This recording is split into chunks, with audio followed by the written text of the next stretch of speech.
Hello and welcome to Christmas, basically. It's finally arriving and I'm feeling festive. I've got my festive jumper and my festive thingamabob on top of my head.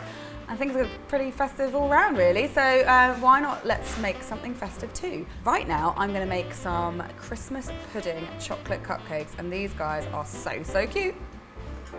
So these cupcakes are based on my regular chocolate cupcake recipe, but with a few very Christmassy things added in for good measure, make it super festive. And as usual with this recipe, it's a wet and a dry combined jobby. So I'm going to start by putting all my wet ingredients into this bowl, and I have some buttermilk. I've also got some vegetable oil and some brewed coffee, which is cooled down now. And then one large free-range egg goes in. And then you need to whisk it all to combine it. So the first festive ingredient I'm putting in here is some orange zest, which is, I'm just going to use like almost a whole orange's worth of zest. You could use a whole, it might just be a little bit on the punchy side. And now I'm going to put my dry ingredients in, and I'm actually just going to sieve them straight into the bowl through a sieve, obviously. So I'm going to start with some plain flour, some sugar and some cocoa powder, and I also have some salt and some bicarbonate of soda, and then last but not least, the trinity, the holy trinity of Christmas spices. So I've got some ground ginger, some nutmeg and some cloves, and this is going to obviously make this taste super Christmassy, so they all go in, and then just shuffle that through the sieve. And now just whisk that all together until it's thoroughly combined. Ooh, this smells really good already. Right, so this is obviously quite liquidy, so I like to pour it into a jug and kind of scoop it into my paper cases.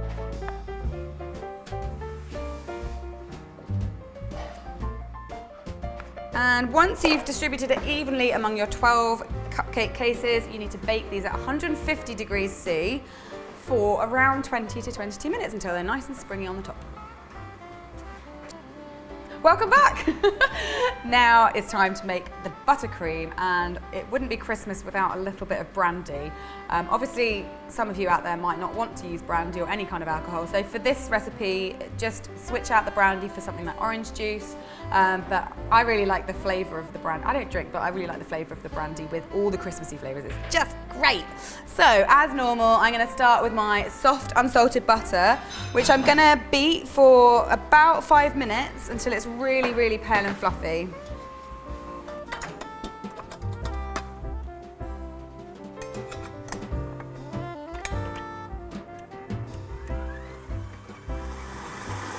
Right, that's looking lovely and pale and fluffy, so now I'm going to add my icing sugar in 2 stages. I've sifted it already, and you want to beat this for about 3 minutes after each addition.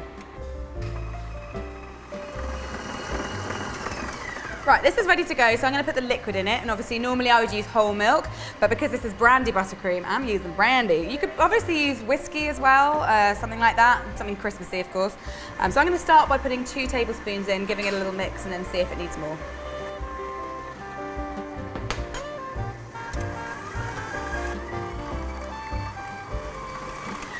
My goodness me, this smells amazing.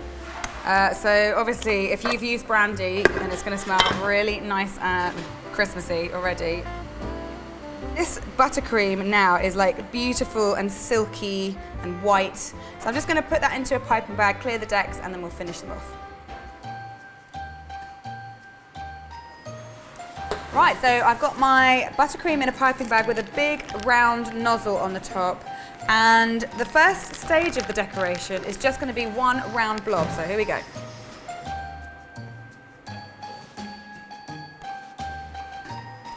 Now before we do the next bit, which is to dip them in chocolate, I'm going to put these in the fridge. You can put them in the fridge for about 10 or 15 minutes or into the freezer for like 5, just to stiffen them up a little bit.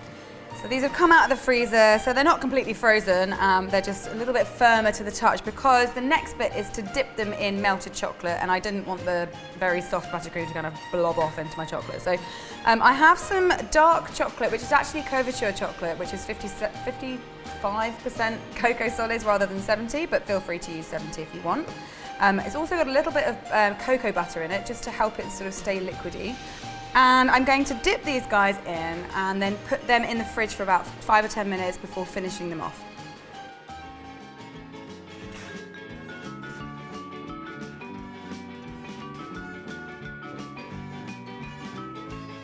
Once your chocolate is set, you can finish your cupcakes off with a splat of white chocolate and some little holly leaf decorations.